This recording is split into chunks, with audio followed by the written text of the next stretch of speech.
الرحمن الرحیم۔ آپ صلی اللہ علیہ وآلہ وسلم جب رمضان المبارک کا آخری عشرہ شروع ہو جاتا اپنی کمر کس لیتے اور ان راتوں کو جاگ کے گزارتے اور اپنے گھر والوں کو بھی اٹھایا کرتے، بیدار کیا کرتے۔ سیدہ عائشہ رضی اللہ تعالی عنہا فرماتی ہیں آپ رمضان المبارک کے آخری عشرے میں جتنی عبادت میں کوشش کرتے سال کے کسی دنوں میں یا کسی راتوں میں اتنی عبادت نہ کرتے۔ ہمیں ان 10 دنوں میں جو کام کرنے ہیں ان میں سب سے پہلا کام یہ ہے کہ ہمیں اللہ کے رسول صلی اللہ علیہ وآلہ وسلم کی سنت سمجھ کر اور آپ کا حکم سمجھ کر لیلۃ القدر کی تلاش کرنی چاہیے۔ لیلۃ القدر جس رات میں اللہ نے قرآن کو نازل کیا، جو برکتوں سے لبریز رات ہے، مالک الملک نے اس کی عظمت میں پوری صورت ہی اتار دی۔ 1000 مہینے سے افضل یہ رات ہے۔ اس رات کو اللہ فیصلے کرتے ہیں کس کو کیا ملنا ہے، اس لیے اچھے فیصلے کروانے کے لیے التجائیں کرنی چاہیے۔ یہ وہ لیلۃ القدر جس کی تلاش ایک مسلمان کو کرنی چاہیے۔ رسول اللہ صلی اللہ علیہ وآلہ وسلم کے صحابہ، پھر تابعین، پھر سلف صالحین تیاری کیسے کرتے؟ آپ کو پہلا کام یہ کرنا چاہیے کہ ہر روز اپنے آپ کو ایکٹیو کرنے کے لیے رات شروع ہوتے وقت ہی غسل کر لیں۔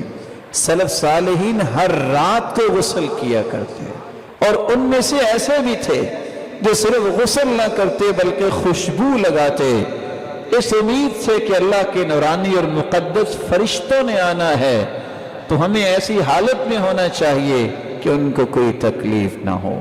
غسل کرنے کے بعد دوسرا طریقہ، اس رات کثرت سے قرآن مجید کی تلاوت کی جائے، جیسا کہ سلف صالحین ایسا ہی کیا کرتے۔ اور تیسرا کام، اس رات کو کثرت سے دعا کی جائے۔ اس لیے سفیان ثوری کہا کرتے تھے کہ اس رات کثرت سے دعا کرنا کثرت نوافل سے مجھے زیادہ اچھا لگتا ہے۔ ابن رجب رحمہ اللہ تعالی فرماتے ہیں اس سے مراد یہ ہے کہ ایسی دعا جو نماز میں بھی کی جائے، اگر اکیلی دعا ہوگی تو وہ بھی عبادت ہے، لیکن اگر نماز بھی پڑھے اور نماز کے اندر کثرت سے تسبیحات کرے، کثرت سے دعا کرے، تو یہ اس سے بھی اچھا ہوگا۔ چوتھا کام، اس رات کے اندر جو قرآن، جو نماز پڑھے، غور کر کے پڑھے۔ اللہ کے رسول صلی اللہ علیہ وسلم کی پوری زندگی گزری، عشاء سے لے کر فجر تک آپ نے مسلسل قیام نہیں کیا۔ کچھ لوگوں کا یہ ذہن ہوتا ہے کہ شاید عشاء سے لے کے میں کھڑا ہو جاؤں اور ٹھونگے مار مار کے ساری رات گزار دوں کہ آج میں نے 100 نوافل پڑھے ہیں۔ سید المرسلین نے یہ کام نہیں کیا۔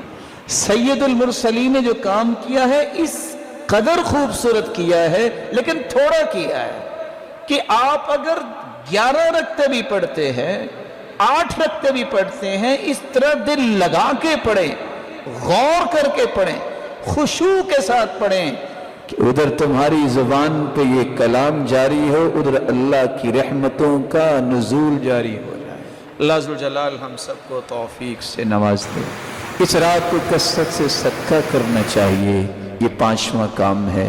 چھٹا کام، رسول اکرم صلی اللہ علیہ وسلم کا طریقہ مبارک تھا، آپ ہر سال اعتکاف کیا کرتے اور اس کے بعد پھر آپ کی بیویوں نے بھی اعتکاف کیا۔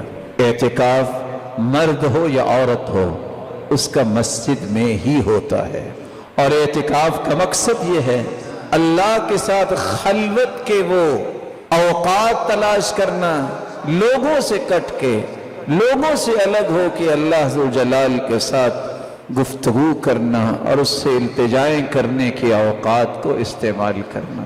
رسول اللہ صلی اللہ علیہ وآلہ وسلم نے ان 10 دنوں میں ایک اور بات بھی امت کو سمجھائی ہے، اور وہ چھٹی بات بھی امت کو نہیں بھولنی چاہیے کہ سال گزرنے کے بعد یہی وہ مبارک دن ہیں جن دنوں میں اپنے مالوں کی زکوٰۃ ادا کرنی چاہیے۔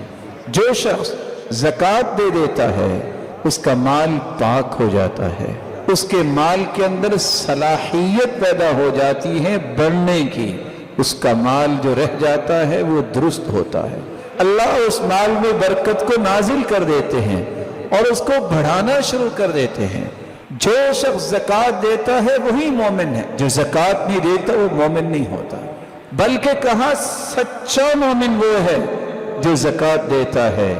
رسول اللہ صلی اللہ علیہ وآلہ وسلم پر قرآن نازل ہوتا ہے، جو شخص زکوٰۃ ادا کرتا ہے اسے کبھی بھی اپنے مال کے بارے میں خوف اور غم نہیں آئے گا، اس کے مال کی حفاظت اللہ کرتے ہیں، اس میں برکت اللہ عز و جلال داخل کرتے ہیں۔ رسول اللہ صلی اللہ علیہ وسلم نے تو فرمایا جو شخص زکوٰۃ دیتا ہے اس نے اپنے مالی سارے معاملات جو ہیں اللہ کے سپرد کر دیے، اپنی ساری ذمہ داری ادا کر دی مالی اعتبار سے۔ آخری عشرہ یہ برکتوں سے لبریز عشرہ ہے، یہ گنتی کے چند ایام ہیں، ان ایام کو اور راتوں کو غنیمت جانو۔ کیسے غنیمت بنا سکتے ہیں ان راتوں کو؟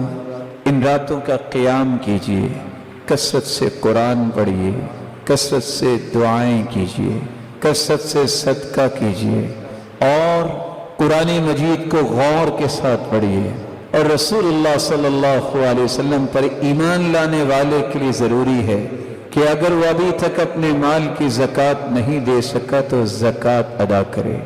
آخری بات بڑی ہی عمدہ بات ہے، عشاء کی نماز کی کتنی رکھتے ہیں؟ 4۔ جب ہم فرض پڑھتے ہیں تو کتنے پڑھتے ہیں؟ عشاء کی نماز کے بعد پھر آپ 4 رکعتیں پڑھ رہے جس طرح آپ نے فرض پڑھے تھے۔ یہ عمل اللہ تعالیٰ کو اتنا پسند ہے کہ اللہ کے رسول نے فرمایا یہ 4 رکعتوں کا اجر اتنا ہوگا جتنا لیلۃ القدر میں 4 رکعتیں پڑھیں۔ ان 10 راتوں میں اس عمل کو بھی اختیار کیجئے۔ اللہ عز و جلال ہم سب کو یہ سارے فضائل نصیب فرمائے۔ وآخر دعوانا الحمدللہ۔